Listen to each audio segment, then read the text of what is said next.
अकबर के महल में कई कीमती सजावट की वस्तुएं थीं, लेकिन एक गुलदस्ते से अकबर को खास लगाव था। इस गुलदस्ते को अकबर हमेशा अपनी पलंग के पास रखवाते थे। एक दिन अचानक महाराज अकबर का कमरा साफ करते हुए उनके सेवक से वह गुलदस्ता टूट गया।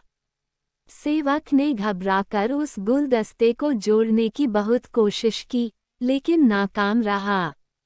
हार कर उसने टूटा गुलदस्ता कूड़ेदान में फेंक दिया और दुआ करने लगा कि राजा को इस बारे में कुछ पता न चले। कुछ देर बाद महाराज अकबर जब महल लौटे तो उन्होंने देखा कि उनका प्रिय गुलदस्ता अपनी जगह पर नहीं है। राजा ने सेवक से उस गुलदस्ते के बारे में पूछा तो सेवक डर के मारे कांपने लगा। सेवक को जल्दी में कोई अच्छा बहाना नहीं सूझा, तो उसने कहा कि महाराज, उस गुलदस्ते को मैं अपने घर ले गया हूँ ताकि अच्छे से साफ कर सकूं। ये सुनते ही अकबर बोले, मुझे तुरंत वो गुलदस्ता लाकर दो।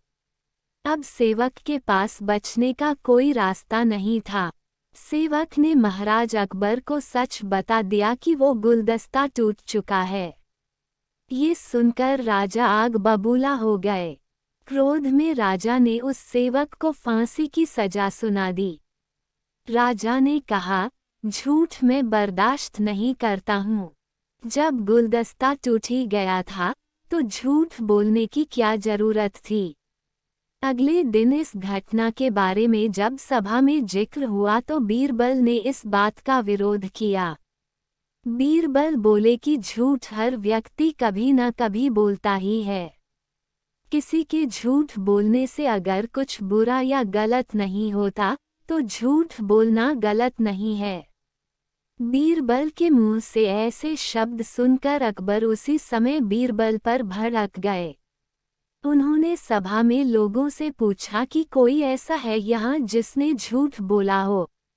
सबने राजा को कहा कि नहीं, वो झूठ नहीं बोलते। ये बात सुनते ही राजा ने बीरबल को राज्य से निकाल दिया। राज दरबार से निकलने के बाद बीरबल ने ठान ली कि वो इस बात को साबित करके रहेंगे कि हर व्यक्ति अपने जीवन में कभी न कभी झूठ बोलता है। बीरबल के दिमाग में एक तरकीब आई, जिसके बाद बीरबल सीधे सुनार के पास गए।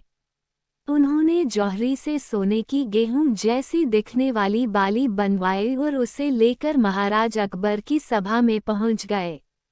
अकबर ने जैसे ही बीरबल को सभा में देखा तो पूछा कि अब तुम यहाँ क्यों आए हो।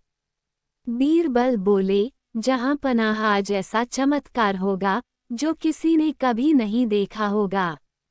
बस आपको मेरी पूरी बात सुननी होगी। राजा अकबर और सभी सभापतियों की जिज्ञासा बढ़ गई और राजा ने बीरबल को अपनी बात कहने की अनुमति दे दी। बीरबल बोले, आज मुझे रास्ते में एक सिद्ध पुरुष के दर्शन हुए।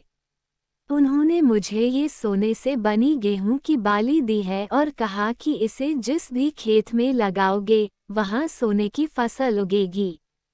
अब इसे लगाने के लिए मुझे आपके राज्य में थोड़ी सी जमीन चाहिए। राजा ने कहा, ये तो बहुत अच्छी बात है, चलो हम तुम्हें जमीन दिला देते हैं।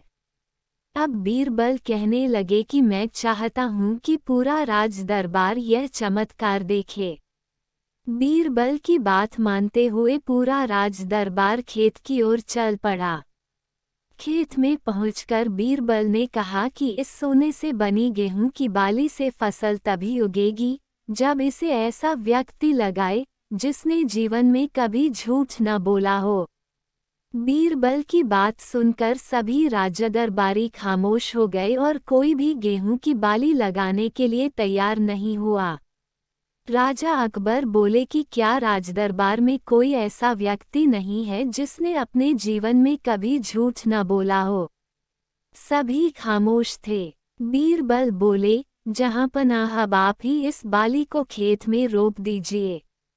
बीरबल की बात सुनकर महाराज का सिर झुक गया। उन्होंने कहा, बचपन में मैंने भी कई झूठ बोले हैं, तो मैं इसे कैसे लगा सकता हूँ। इतना कहते ही बादशाह अकबर को ये बात समझ आ गई कि बीरबल सही कह रहे थे कि इस दुनिया में कभी न कभी सभी झूठ बोलते हैं। इस बात का एहसास होते ही अकबर उस सेवक की फांसी की सजा को रोक देते हैं। कहानी से सीख, बिना सोचे समझे किसी को बड़ा दंड नहीं देना चाहिए। हर काम को सोच विचार कर ही किया जाना चाहिए। साथ ही एक छोटे से झूठ की वजह से किसी व्यक्ति का आकलन भी नहीं किया जाना चाहिए, क्योंकि कुछ परिस्थितियां ऐसी होती है कि लोग झूठ बोल देते हैं।